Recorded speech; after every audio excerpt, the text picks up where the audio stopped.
Hi, this is Brian Haberlin from digitalarttutorials.com and anomalyproductions.com. Go to digitalarttutorials.com or experienceanomaly.com for our cool art stuff.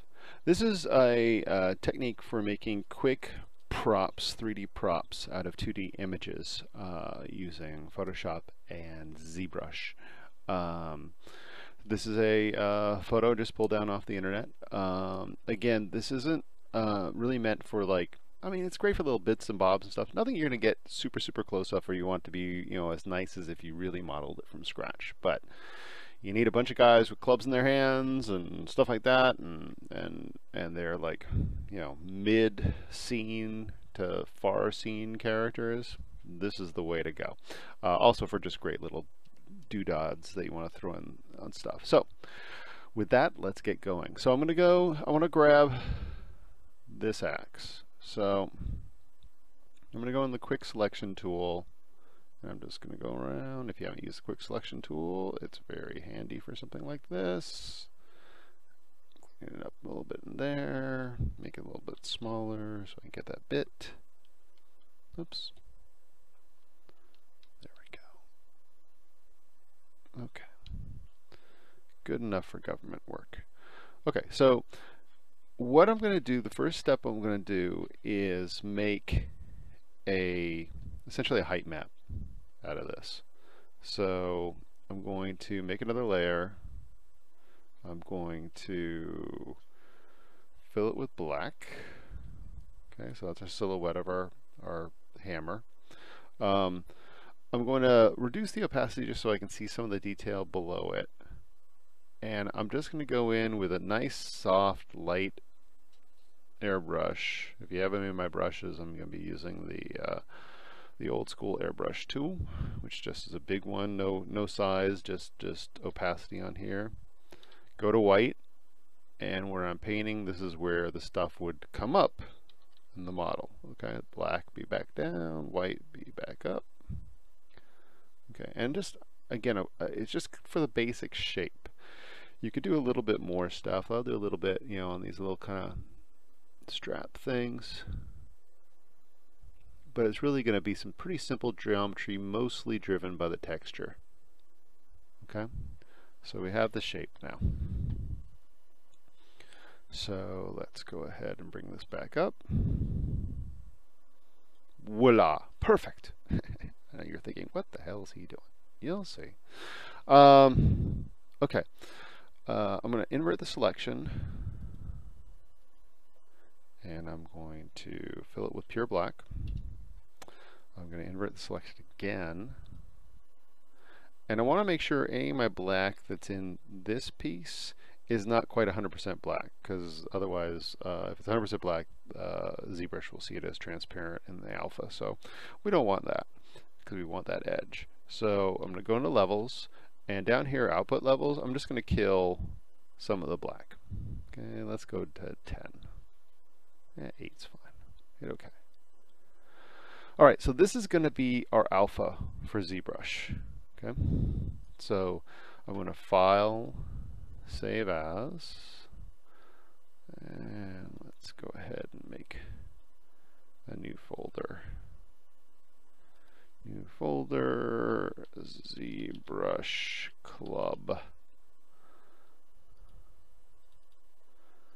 just going to save it as a JPEG. I know some people are going to be going, why JPEG? Could have been something better. It works. So, and again, this is not perfect for perfect stuff. All right, so axe alpha, save. Okay, and then we'll have this go out as our texture map.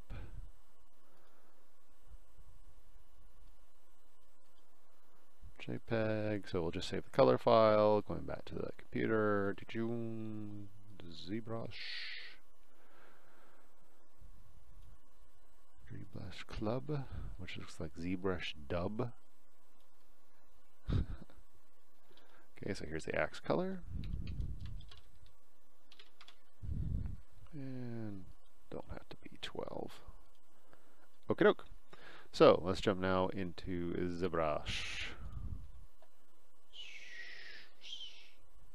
I don't know why I still have 5 on there. I think I always have the previous version sitting there just in case something goes wrong, which has happened before, so I guess it's a good habit.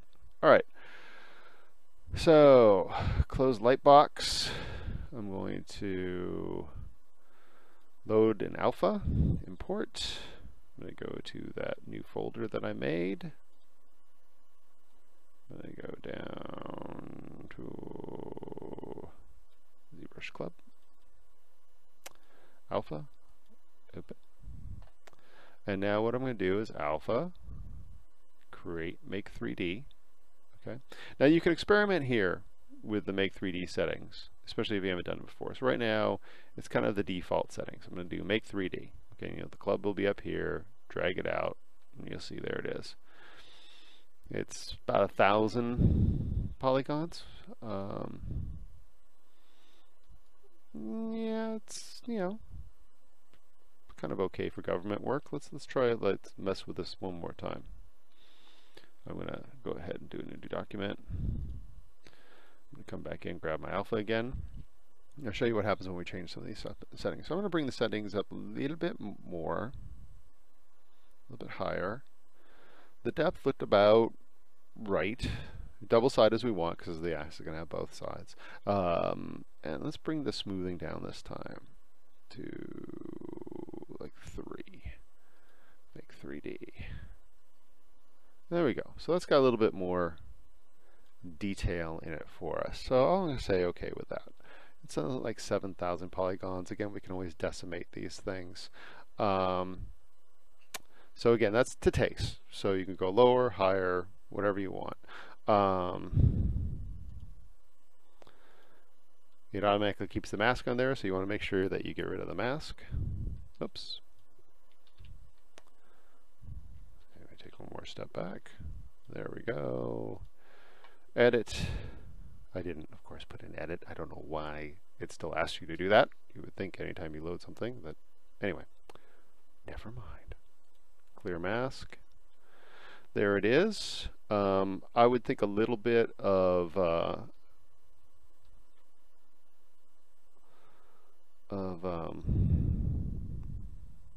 yes, I don't know what you're thinking about, but you're thinking about something. Okay, stop thinking. There we go. All right, so gonna do a little bit of, actually let's go ahead and load our texture. That's a good idea. New texture, image, load our club, or axe. There it is. We change the material to white. And you can see it looks great, except there's this weird little thing around. Not a big deal, don't worry about it. I will show you how to get rid of it shortly. So now we see the texture on that thing, and basically, we got a club. So in deformation, I would probably, probably do some polishing. Helps us a little bit. You can always do a little bit of an inflate, maybe what we want. Something about like that, maybe. And you can do a little bit of modeling to pinch some stuff in and stuff. But kind of that's generally our shape. Okay, so let's say cool. Now, the next trip you're going to want to do. So we got do.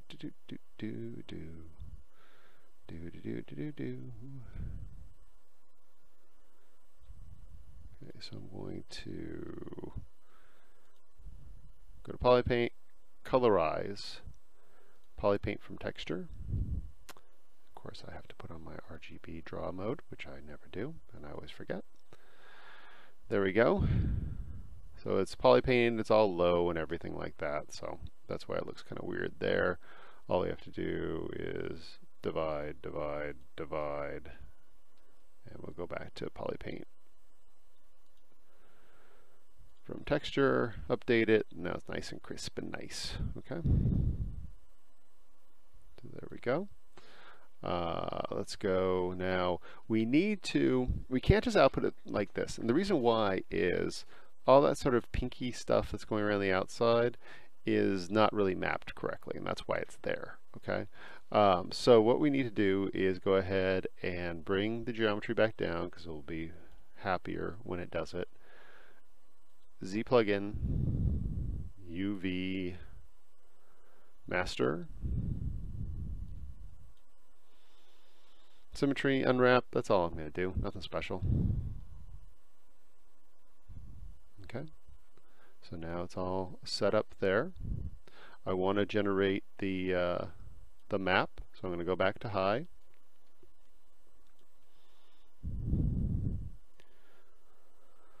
I'm going to go to my UV. I want to make sure it has a better size than just 20 by 48. I want a little higher res, so that's what I did. I'm going to go to texture, create from polypaint. And you'll see now we got this. Okay? So, and it's going to be easier to fix this. You can fix this here in ZBrush or in Photoshop. I find it faster to fix in Photoshop now that we have a map. So that's what I do. You could do it either place you want to do it. So we have our map. We have a really big, some geometry that's too high here, so we're going to bring that down to subdivision 4.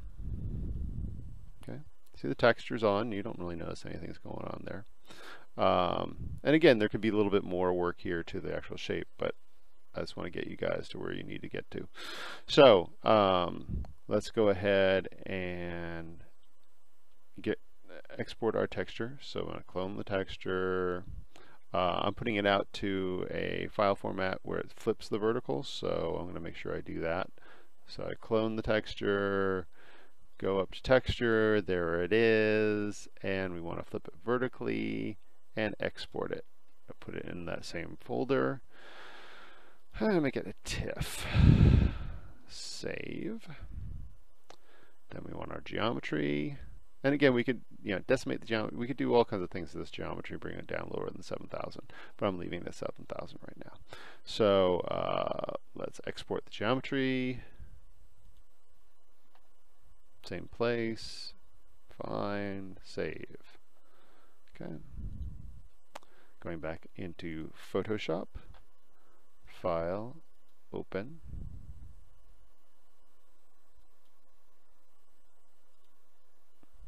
Here we are.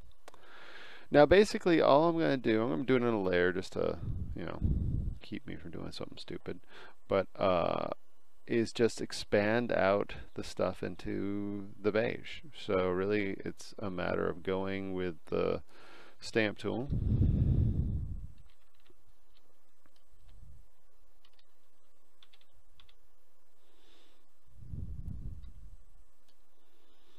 Selecting where I want to be.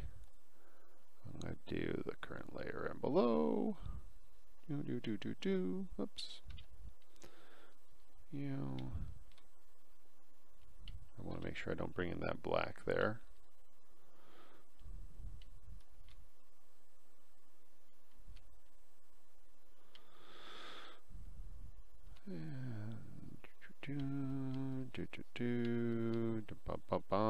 You have to make these weird noises or it won't work. Really? You do.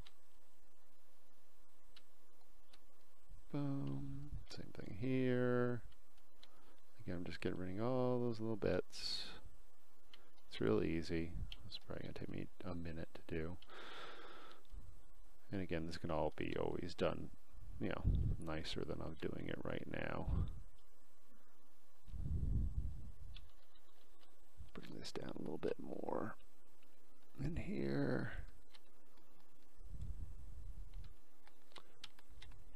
Bring that there. Do some more of this and this and this and this and this. And again, you could just even paint, this part if you wanted to.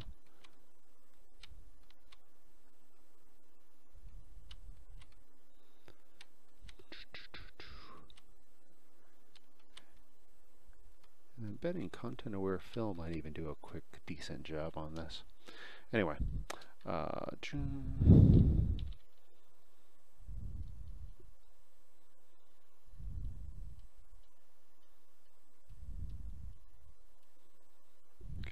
over here.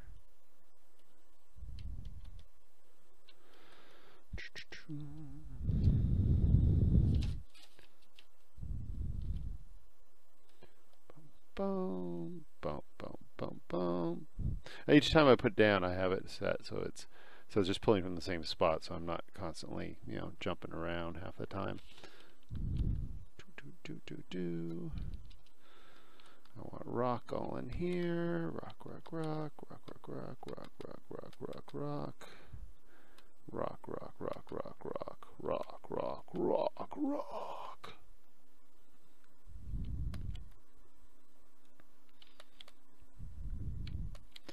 Again, you want to just get rid of all the pink bits.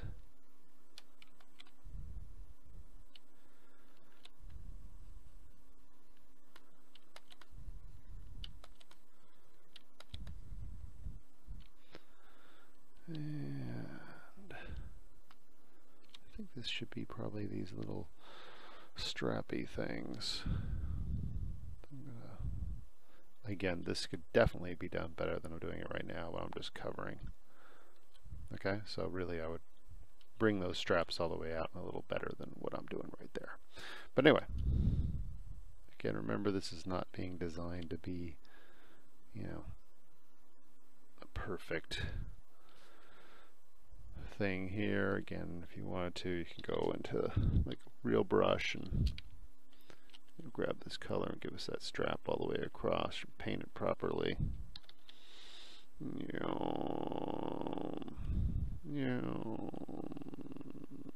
Something like that.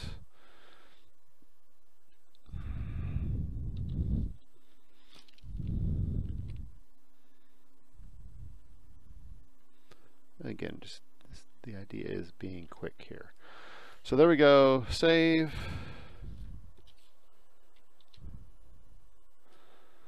I'm going to make this actually into a JPEG now. File, save as. Again, just for file size sake. And again, since it's not really a high-res thing. So make this, I'm going to call it diffuse.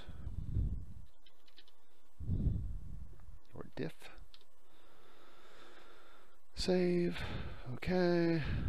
I'm going to go ahead and throw it in a poser, but you could open this up then into anything you want to open it up in. File, open, actually file, imports, OBJ, that's all fine. ZBrush Club, open, and there it is. It has the original map on it, so you see the seam. Now I'm going to load the fixed map in.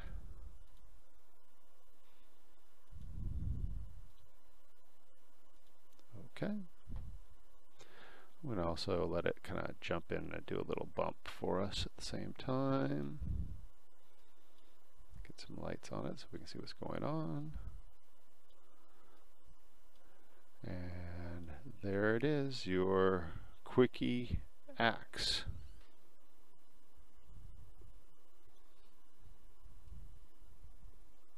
Ta-da!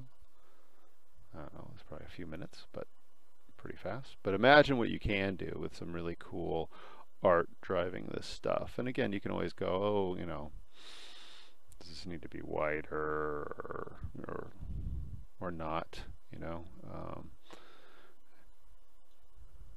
And then render. That's a little low-res previous tutorial. And there it is. One quickie, fully textured prop in a matter of minutes. Have a good one.